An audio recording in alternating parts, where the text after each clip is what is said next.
So let me get this out of the way right now. This is not the fastest streaming device you can buy. It's not even the most powerful. And for sure, it's not the cheapest option sitting on the shelf. But in 2025, those aren't the things that matter the most, at least not anymore. What matters most in 2025 is price, performance, freedom, as well as long-term usability. And that's exactly why this streaming box has quietly become one of the smartest streaming devices you can buy this year. So we're going to jump into the details. Of course, if you're new to the channel, subscribe, smash the notification bell. Let's go.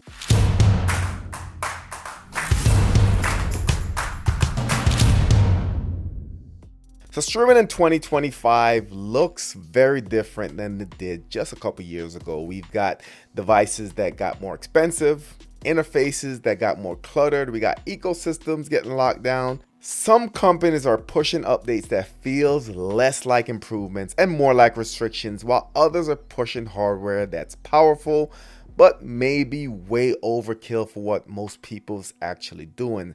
So instead of asking what is the most powerful device, the better question is which device is going to give you the least friction over time.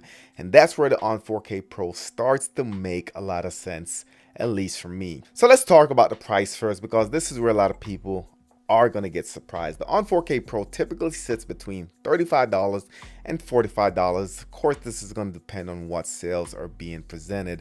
That puts it really in an interesting spot, in my opinion. More than the cheapest Fire TV stick. So we're thinking of Fire TV Stick Select, which is their newest Fire TV stick.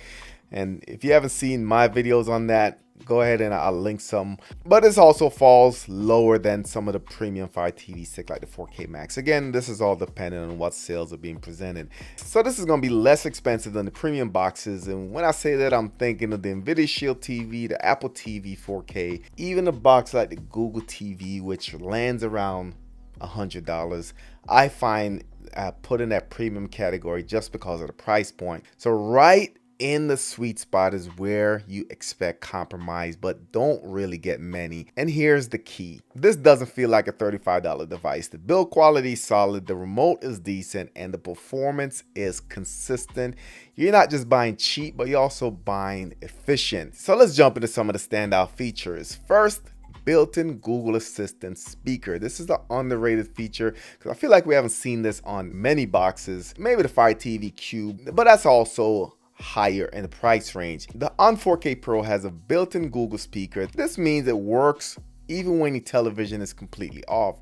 You can ask Google questions, control smart home devices, set timers, reminders, weather updates, all without touching the remote. Think about that for a second. This comes in really handy. Now, most streaming devices do nothing unless the TV is on, and this one doubles as a smart hub, as I mentioned, just like the Fire TV Cube. But what makes this different, of course, is the price point. Other thing we have to take into consideration, this has real ports in a stick-only world. This actually gets USB port. This also gets an Ethernet port, and this matters way more than companies want to admit. So Ethernet, of course, gonna mean that you're more stable. You don't necessarily have to depend on the Wi-Fi, which means fewer buffering issues if you have bad Wi-Fi, better performance in congested Wi-Fi environments.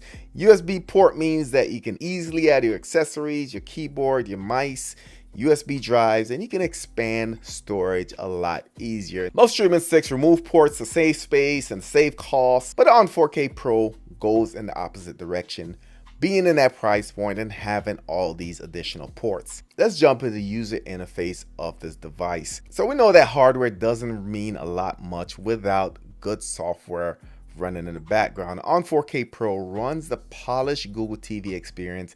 That means you're going to have clean layout, easy navigation, familiar app ecosystem, and I wouldn't say it's perfect, but it's definitely an upgrade over Android TV. In my opinion, this is predictable. You're not fighting the user interface. You're not digging through menus. You're not constantly being redirected away from what you want to watch. And in 2025, a calm interface is almost a feature in its own. Openness and long-term freedom. This part is huge, especially in this year where we saw other streaming devices try to close the system down a little bit. The On 4K Pro is open, and according to an update from Google, they're going to remain open for the foreseeable future. So that means that you can sideload the application, you can add customized launchers, configure your device how you want, and just as important, there's no constant fear of future update that will suddenly lock your system down or remove features that you've come to rely on. So this peace of mind is becoming rare, but you don't want to buy a streaming device expecting to fight it later. And with this one, you don't have to. So those are the standout features in my opinion. Let's jump into some of the trade-offs that must be considered. So just to be fair, this is not the Nvidia Shield TV, this is not the Apple TV, and I don't think they're trying to be. Those devices are more powerful, more expensive, and in most cases, kind of overkill for most users. As I mentioned in one of my previous videos, the Nvidia Shield initially came on board as a gaming device. Because of the upgraded hardware from the Nvidia Shield TV, it made the Nvidia Shield TV kind of stand the test of time, because over time when changes are made, it still had the hardware to kind of fall back on to make it still relevant. On the other hand, it's not as cheap as the lower Fi TV stick, but it's also not as restricted, and it has a better user interface. So this is going to fall in the middle, in a sweet spot as far as price point and everything else. So when you put everything together, the On 4K Pro is affordable, open ecosystem, built-in smart speaker, Ethernet and USB port, clean Google TV UI, no consistent fear of being shut down or locked down. The On 4K Pro doesn't win by dominating any category. It wins by avoiding the biggest frustrations for every other option. And in 2025, this is what makes this the best overall streaming device for most people. So definitely want to hear from you on this one. What streaming device are you using right now? And would you switch to the On 4K Streaming Pro? Drop your thoughts in the comment section below. Of course, if you're new to the channel, subscribe, smash the notification bell. Thank you for watching, and I'll catch you on the next one.